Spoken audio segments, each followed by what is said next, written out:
suis née en Italie, à Bitonto, donc de père italien, mais ma mère est macédonienne.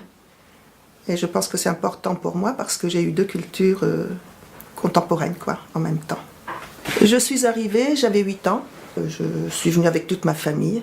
Mon père était venu une année avant en France parce que, en fait, on devait partir aux États-Unis. On devait prendre le bateau au Havre pour en finir. Il y en avait peut-être un à Dunkerque. Et papa était venu une année auparavant pour gagner l'argent et emmener toute la famille aux États-Unis. Donc voilà pourquoi je me suis retrouvée à Dunkerque, en France. Et donc, nous sommes restés en France pour en finir, ce qui était tout aussi bien. Quand j'ai vu cette maison, j'avais l'impression que c'était la maison de Heidi, dont ma mère m'avait raconté tellement les histoires. Mais pour en finir, ce n'était pas du tout un chalet de montagne, c'était un baraquement d'après-guerre. Mais c'est pas grave, parce qu'avec mon imagination et mon bonheur d'être là avec mes parents, c'était magnifique d'arriver en France. Ensuite, il y a eu l'école, avec les difficultés de langage. Alors là, effectivement, ça a été très, très, très compliqué. Mais bon, au bout d'une année, je savais parler français. Merci l'école.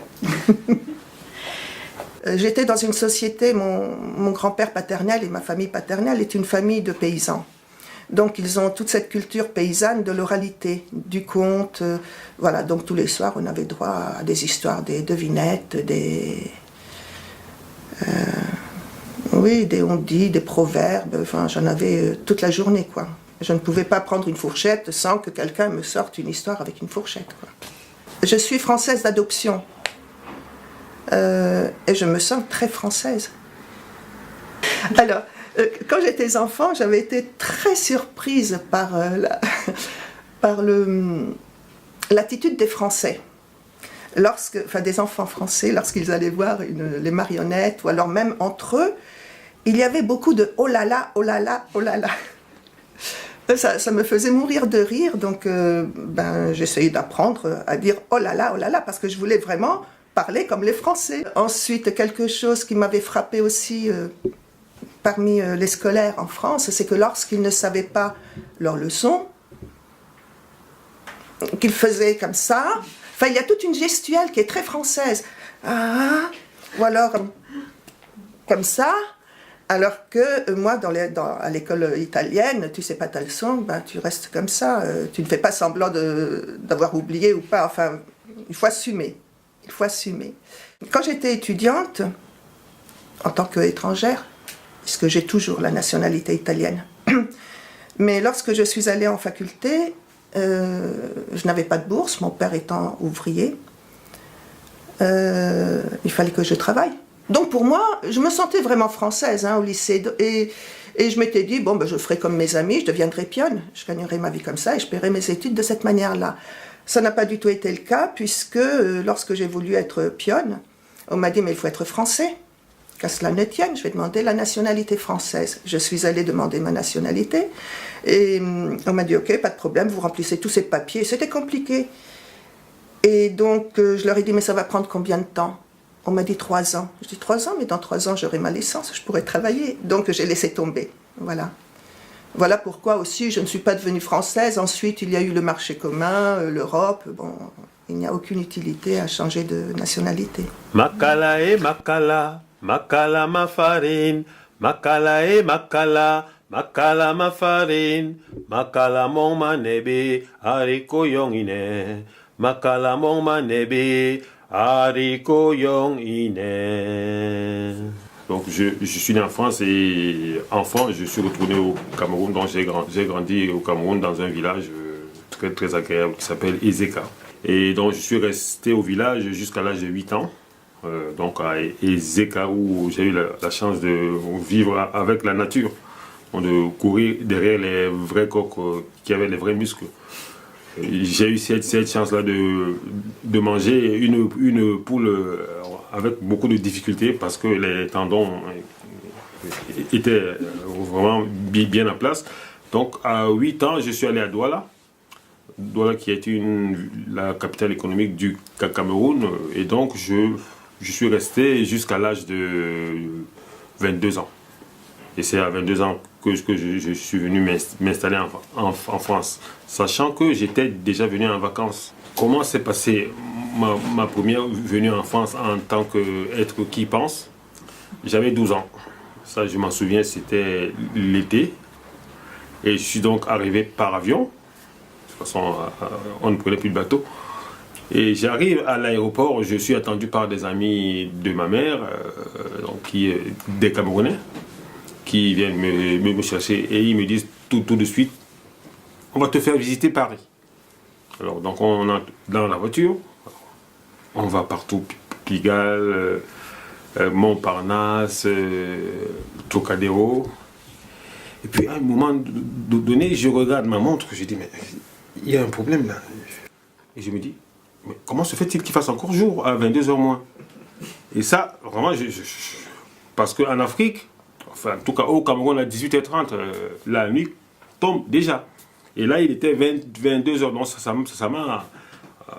Donc la première lettre que j'ai envoyée à mes frères et sœurs, c'est ici, la nuit ne tombe jamais. Alors donc je suis revenu donc m'installer en France à l'âge de 22 ans et c'était parce que je voulais faire des études que je ne pouvais pas faire au Cameroun. Parce que à la base, je voulais être musicien, mais c'était interdit parce que c'était un métier de bandit. Donc finalement, je me suis dit, bon, je vais faire peut-être réalisateur de film ou ingénieur de son, parce que dans ingénieur son, il y a ingénieur. Et ça a beaucoup plu à ma mère qui a entendu ingénieur et s'est dit, ah ben, en fait, je voulais être dans la création. Donc je suis venu ici, donc inscrit en tant qu'étranger, donc avec des visas long séjour, c'est-à-dire visa d'1 an. Vos parents, ils mettent une caution de 2 ans. Ils bloquent de l'argent pour que vous puissiez vivre si jamais voilà, il arrive un problème. J'ai le visa, bon, que je n'ai pas eu facilement au consulat de France parce que la France, c'est quand même un luxe quoi, pour un petit Africain. La première année d'études, je suis allé faire mon stage dans une agence de pub. Je me souviens que j'ai passé 2 mois. Si j'ai fait des photocopies, c'est beaucoup. Bon, je n'ai rien appris, je n'ai rien fait. Donc mon deuxième stage, ça devait être donc à la télévision parce que ma mère connaissait le directeur de la télé. Donc il m'a dit, ah Régine, écoute, c'est super, ton fils vient, s'il veut travailler, je l'embauche. Et ma mère lui dit, ok d'accord, tu vas l'embaucher, mais combien va-t-il gagner? Alors, je me souviens plus de la somme, mais c'était une somme ridicule. Et ma mère m'a dit, écoute, tu vas faire tes études et tu vas chercher du travail. La fourchette à gauche, le couteau à droite. Et je lui dis, mais si on est gaucher? Il dit, de toute façon, c'est comme ça. Il faut le faire parce que sinon, tu es très mal vu et tu peux perdre même toute l'estime d'une personne. Hein. Ah oui, parce que tu as oublié d'attacher tes lacets, tu peux te retrouver en prison. Hein. J'exagère. Hein.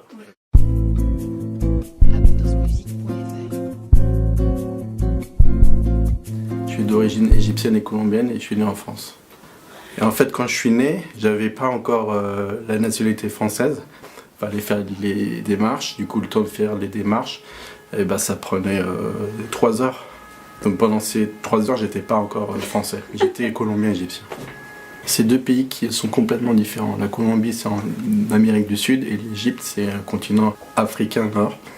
Et c'est 2 pays qui n'ont rien à voir. Donc c'est ça qui est riche, c'est de voir qu'il y a 2 cultures totalement différentes, avec des religions et des croyances différentes, et qui sont pourtant ensemble, voilà, et dans un autre pays.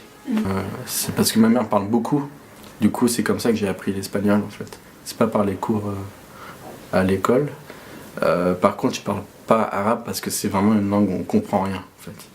Il faut un prof, il faut un cours pour vraiment apprendre. Et c'est vrai que la langue espagnole, c'est une langue qui ressemble à celle du français parce que c'est la même racine, c'est le latin. Du coup, c'est pour ça qu'on retrouve des mots qui se ressemblent. Pourquoi je reste en France alors que j'ai des origines différentes? C'est une bonne question parce que je me sens en fait français. Parce que j'ai grandi en France, je suis né en France, j'ai des potes français, j'ai mangé français, enfin je suis tout français. Mais c'est vrai que des fois je me pose des questions, je me dis bah tiens, est-ce que je suis vraiment français? Donc par mon sang, normalement non, mais vu que j'ai grandi, mon sang peut-être qu'il devient français, enfin je sais pas. C'est vrai qu'on a ce problème d'identité en fait. À force qu'on me pose la question, je me remets en question tout le temps. Je me dis mais c'est pas possible, je suis français. Et il faut le prouver en fait. Mais comment on prouve qu'on est français? C'est là le deal. Et justement, quand on est issu de deux parents différents, eh ben, on est forcément inspiré par d'autres pays, parce qu'on se sent international. Quand c'est étrange, bah, on dit bah, c'est pas comme chez nous. Donc c'est forcément comme quelque chose d'autre, étrange. Donc c'est étrange. Étranger. D'accord. En Égypte, on mange avec du pain. En fait, on n'utilise pas les couverts. En Colombie, les gens ils sont heureux. Ils n'ont pas ce qu'on a nous, en fait. Ils ont une économie très pauvre. Et ils sont heureux, ils sourient, ils ont une pêche. Ils n'ont fait la gueule alors qu'on a tout. Donc moi, je ne comprends pas ça. Je ne comprends pas. J'essaie de comprendre pourquoi, à travers les films aussi que je fais. Ah, c'est bien ça.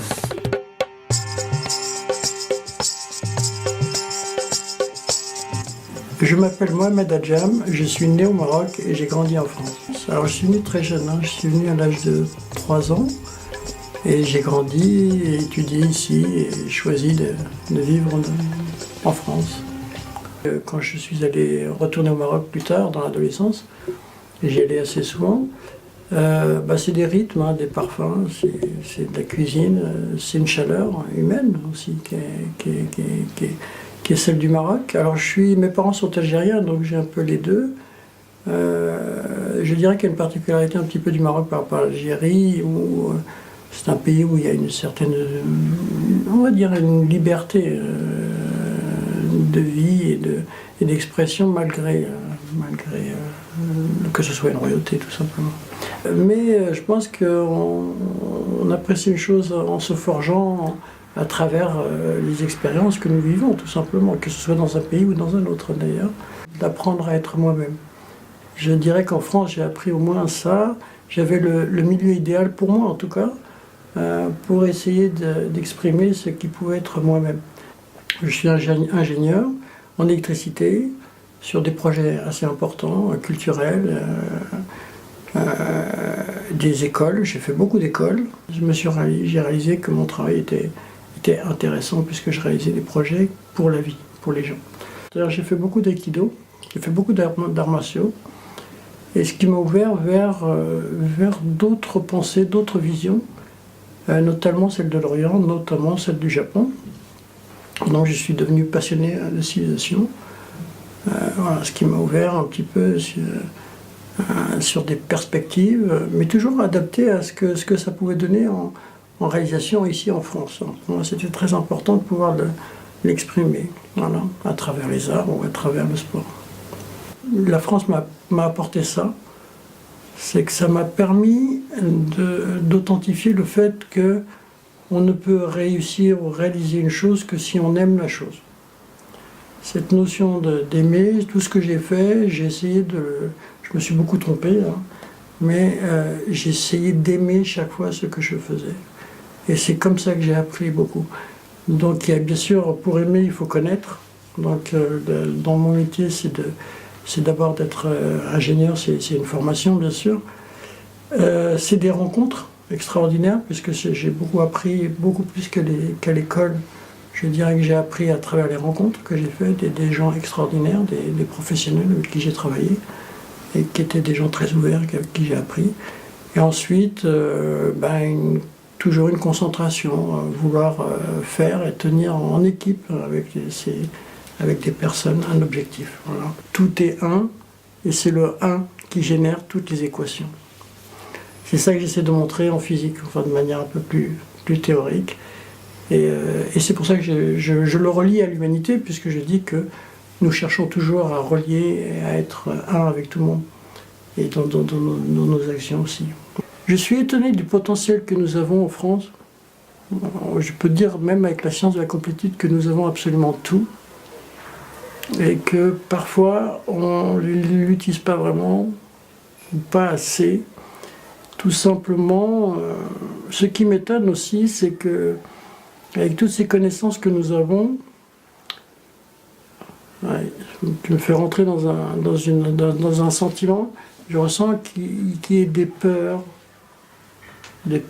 qui fait que, en France, je suis étonné dernièrement de cette crainte qui est, alors que nous avons tout pour réaliser le meilleur.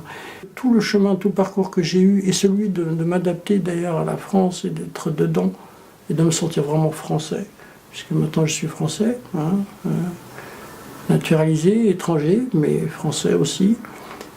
Et je l'ai eu en conciliant les deux. Et c'est qu'en échappant à la fermeture, en fait, que je pense que l'équation de toujours, de tout temps, de toute ma vie en tout cas, c'est d'essayer de rester ouvert. Voilà, et que l'ouverture est la force.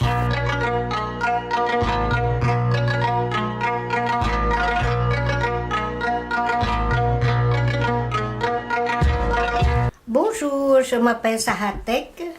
Je suis venue du Cambodge à cause de la guerre de Pol Pot de 1975.